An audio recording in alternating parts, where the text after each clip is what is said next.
Hello বন্ধুরা, part two নিয়ে চলে এসেছি। আপনারা দেখছেন, সাবস্ক্রাইব করছেন, অবশ্যই সাবস্ক্রাইব করুন। এই মাছের ঝাল রান্না করার জন্য প্রথমে তেল দিয়ে দেব, অল্প পরিমাণে তেল দিয়ে দিচ্ছি। দিয়ে দেবো পেঁয়াজ,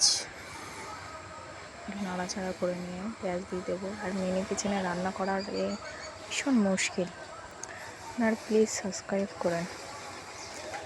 সাবস্ক্রাইব করছেন না, আপনারা দেখছেন, অবশ্যই সাবস্ক্রাইব করছেন না, প্লিজ সাবস্ক্রাইব করুন। আর বেশি বেশি করে শেয়ার করবেন।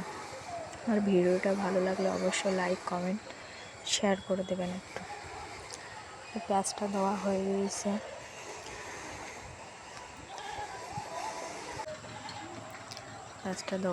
এবার লাল লাল করে ভেজে নেব।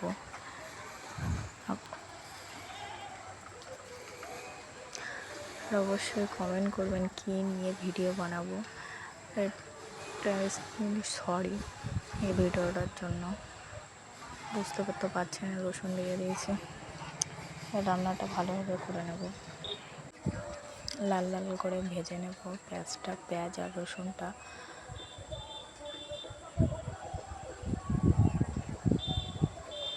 প্লিজ আপনাদের কাছে রিকোয়েস্ট, সাবস্ক্রাইবটা করবেন প্লিজ। আর ভিডিও দেখলে অবশ্যই লাইকটা করবেন। আর রান্নাটা কেমন হয়েছে অবশ্যই প্লিজ কমেন্ট করবেন। দেখুন এদিকে নাড়াচাড়া করছি।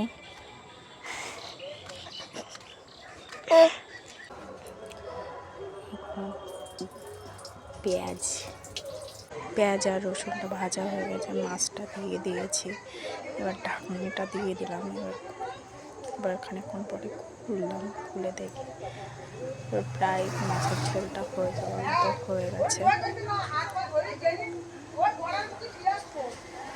প্রায় হয়ে যাওয়ার মতন হয়ে গেছে। এবার নামিয়ে নেওয়ার পরে এবার ভাতটা চাপিয়ে দেবো। ভাতের জন্য চালটা ধুয়ে নিয়েছি, এবার পানি দিয়ে পরিমাণ মতো পানি দিয়ে বসিয়ে দেবো। এবার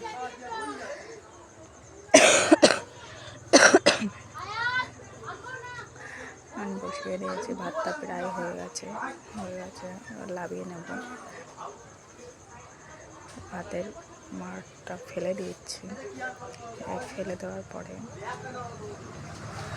ভাতটা বাড়ছি, পরিবেশন করবো। এবার ভাতটা যেই আর ভিডিওটা কেমন লাগলো অবশ্যই লাইক করবেন প্লিজ। মাছ ভাজা, মাছের ঝাল দিয়ে এবার পরিবেশন করবো।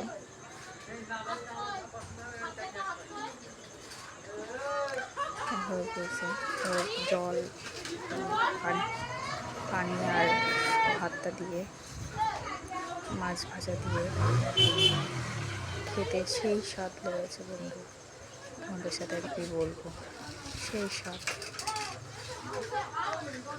এবার বাড়িটা খেয়ে হাতটা ধুয়ে নিলাম।